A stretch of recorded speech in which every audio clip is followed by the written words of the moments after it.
আজকে এটা হচ্ছে ব্রেড পাকোড়া।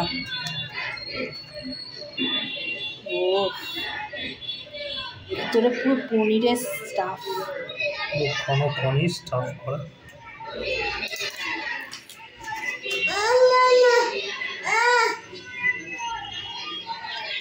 ওয়াও,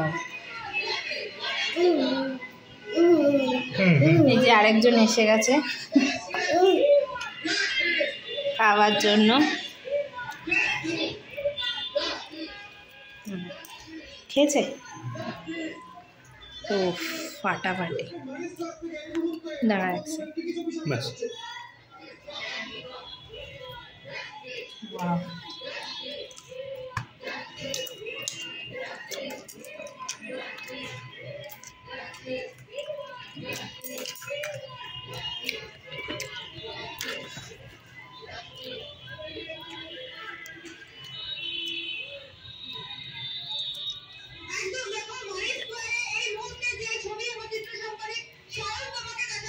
অসাধারণ। ব্যাঙ্গালোরের এই প্যাকেজটা আমার হেভি লেগেছে।